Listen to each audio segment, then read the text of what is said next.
Hi. மனுஷங்க தங்களை மற்றவங்க ஏற்றுக்கொள்ளணும் அப்படிங்கிறதுக்காக நிறைய பேர் நிறைய வேலை செய்கிறாங்க.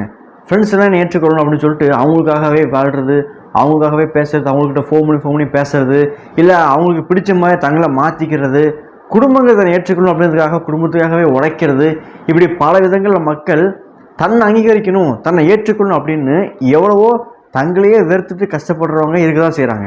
ஆனால் அப்படி பண்ணுற எல்லாருக்குமே அங்கீகாரம் கிடைக்குதா அப்படின்னு பார்த்தா இல்லை.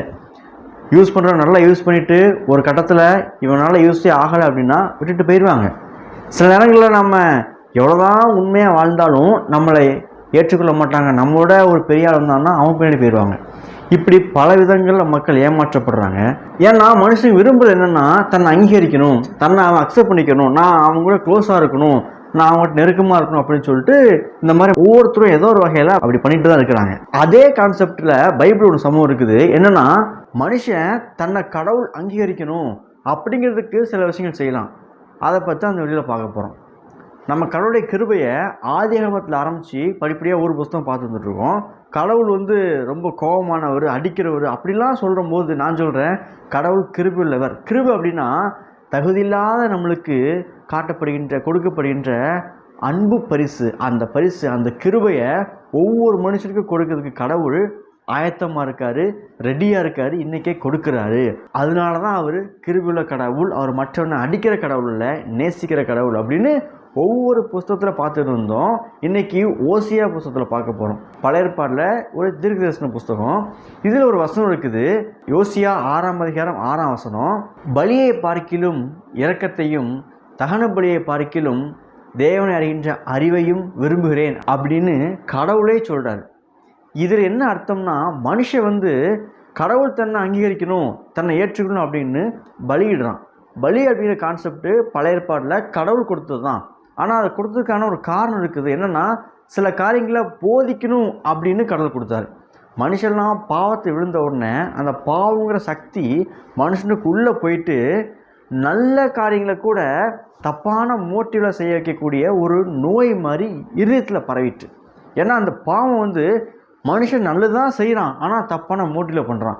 ஒருத்தர் ஹெல்ப் பண்ணால் கூட தான் பேர் வெளியே வரணும், நானும் காமிச்சிக்கணும் அப்படிங்கிற எண்ணத்தில் செய்கிறான்.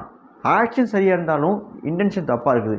இந்த மாதிரி மனுஷனை மாற்றுறது என்னதுன்னா பாவம். இந்த பாவத்திலிருந்து விடுதலையாகிறதுக்கு நான் உன்னை விடுதலாக்குவேன், அதுக்கு மரணம் தான் தீர்வு. அந்த மரணத்தை ஆட்டுக்குட்டியாகிய என்னுடைய குமாரன் இயேசு கிறிஸ்து மூலமாக நான் செலுத்தி நானே உன்னைய மீட்டுக்கொள்வேன் அப்படிங்கிறத போதிக்கிறதுக்கு தான் கடவுள் பலிங்கிற கான்செப்டை கொடுத்தாரு. இவன் என்ன பண்ணிட்டான்னா அதெல்லாம் விட்டுட்டான், அந்த போதையெல்லாம் மறந்துட்டான். அதை விட்டுட்டு கடவுள் பலியிட சொல்லியிருக்காரு, பலியிட்டோம்னா கடவுள் ஏற்றுக்கொள்வார் அப்படின்னு நம்பிக்கிட்டு ஊர் பூரா எல்லா அட்டுழியத்தையும் பாவத்தையும் பண்ணிட்டு போய் பலியிடுறது. சில பேர்லாம் அடுத்து செய்ய போகிற பாவத்தையும் சேர்த்து வச்சு அதுக்கு ஏற்ற மாதிரி இப்பவுமே பலியிட்டுருவாங்க. அப்படிலாம் பண்ணிட்டு ஆரம்பிச்சிட்டாங்க அந்த காலத்தில். இதெல்லாம் பார்த்து தான் கடவுள் சொல்கிறாரு, பலியே இல்லைப்பா, பலியை பறிக்கலும் இரக்கத்தையும். தமிழ் இரக்கம்னு போட்டிருக்குது. ஆக்சுவலாக அங்கே என்ன வரணும்னா ஸ்டெட்ஃபாஸ்ட் லவ், இல்லைனா லாயலிட்டி அப்படின்னு சொல்லுவாங்க. அதாவது உன் மனசில் உண்மை இருக்கணும், நீ என்னோடய அன்பில் இருக்கணும் அப்படின்னு நான் விரும்புகிறேன். தகன பலியை பறிக்கலும் தேவனை அறிகின்ற அறிவையும். நீ எனக்கு பலிட்டு என்ன ஆக போகுது, என்னை அறிஞ்சிக்கோ, என் கூட ரிலேஷன்ஷிப்பில் இருக்கணும், என் கூட அன்பில் இருக்கணும் தான் நான் விரும்புகிறேன் அப்படின்னு கடவுள் சொல்கிறாரு. ஆனால் அந்த மனுஷன் கடவுளை நேசிக்கணும், கடவுளை கீழ்ப்படிஞ்சு வாழணும், அவரை அறிஞ்சிக்கொள்ளணும் அப்படிங்கிறதெல்லாம் விட்டுட்டு பலியிட்டால் சரியாக போயிடும், பலியிட்டால் சரியாக எல்லாம் பார்த்துக்கலாம், கர்த்தரை மன்னிச்சிடுவார், கடவுளை ஏற்றுக்கொள்வார் அப்படின்னு போய். ஏன் அப்படின்னா தான் செய்கிற தப்பை கடவுள் கண்டிப்பார். நம்ம தப்பு பண்ணோம்னா கடவுள் பண்ணக்கூடாதுன்னு சொல்லி உணர்த்துவார். இந்த பாவத்தை விடுறதுக்கு மனசு இல்லாமல் பலியிட்டு, அதாவது புண்ணியம் செய்கிறானாம். புண்ணியம் செஞ்சு இந்த பாவத்துக்கு ஈக்குவலாக புண்ணியம் செஞ்சுட்டேன், நான் இனிமேல் பாவி இல்லை, கடவுளை ஏற்றுக்கொள்ள அப்படிங்கிற ஒரு மன நினைப்பில் அப்படி பண்ணுறான். ஆனால் கடவுள் அப்படி விரும்புகிறவர் அல்ல.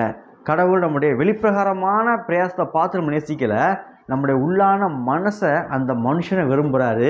அதுதான் உண்மையான அன்பு. நம்ம வெளியே எவ்வளோதான் நற்கிரிகளை பண்ணாலும் புண்ணியம் பண்ணாலும் நல்லதுதான் பண்ணலாம், ஆனால் கடவுள் உள்ளான மனுஷனை உண்மையான நல்ல இன்டென்ஷனில் பண்ணுறானா அப்படின்னு எதிர்பார்க்காரு.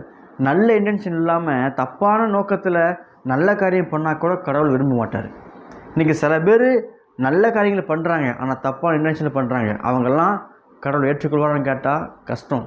ஏன்னா அவர் மனசுக்குள்ளே உள்ள அந்த அன்பை பார்க்காரு. தன்னை அறிந்து கொள்ள வேண்டும் என்ற அந்த ஆர்வத்தை பார்க்காரு. அப்படி நம்ம உள்ளான மனுஷனில் மனசார கடவுளை தேடும் பொழுது, நம்ம கடவுளை அறிந்து கொள்ளும் பொழுது கடவுள் நம்மளுக்கு நிச்சயமாக தன்னை வெளிப்படுத்துவார். அது மட்டும் கிடையாது, நம்மளை அங்கீகரிப்பார். இன்னொன்று சொல்கிறேன், இந்த வசனமே யாருக்கு சொல்கிறாருன்னா தப்பான இன்டென்ஷனில் பலியிட்ட ஜனங்களுக்கு தான் சொல்கிறாரு. ஏன்னா அவர் கிருபை உள்ளவர். தப்பு பண்ணுகிற ஜனங்கள் தான் இஸ்ரவேலர்கள் தப்பான நோக்கத்தில் தான் பலியிடுறாங்க.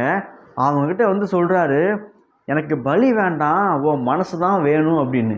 ஏன் அவர் சொல்ல வேண்டிய அவசியமே இல்லை, ஆனால் வந்து சொல்கிறாரு. ஏன்னா கிருபையுள்ள கடவுள். இன்றைக்கும் ஒருவேளை நீங்கள் தப்பான இன்டென்ஷனில் நல்லது பண்ணியிருந்தாலும் நான் உங்களுக்கு சொல்கிறேன், பரவாயில்ல, கடவுள் மன்னிக்க காத்திருக்காரு. அவர்கிட்ட வந்து என்னை மன்னிச்சிருங்க ஆண்டவரே, நான் உண்மையாக உண்மை நேசிக்க விரும்புகிறேன், நான் நல்லது பண்ணாலும் நல்ல இன்டென்ஷனை பண்ண விரும்புகிறேன்னு நீங்கள் சொல்லிட்டா போதும், அவர் மற்றதெல்லாம் பார்த்துக்குவார், உங்களை நேசிக்கிறார். ஒருவேளை நல்ல இன்டென்ஷன் நல்லது பண்ணுறீங்க அப்படின்னா உங்களுக்கு கிடைக்க வேண்டிய அங்கீகாரம் ஏற்கனவே கிடைத்து விட்டது. மனுஷங்கிட்ட போய் நீங்கள் எதிர்பார்க்காதீங்க, மனுஷனை ஏற்றுக்கொள்ளணும், மனுஷனை அங்கீகரிக்கும் அப்படின்னு சொல்லிட்டு நீங்கள் எதிர்பார்க்காதீங்க. ஏற்ற நேரத்தில் எதை செய்யணும்னு கடவுளுக்கு தெரியும். அவர் நம்முடைய வாழ்க்கையில் நமக்கு ஏற்ற அங்கீகாரத்தை அவர் கொடுப்பார். ஏன் தெரியுமா?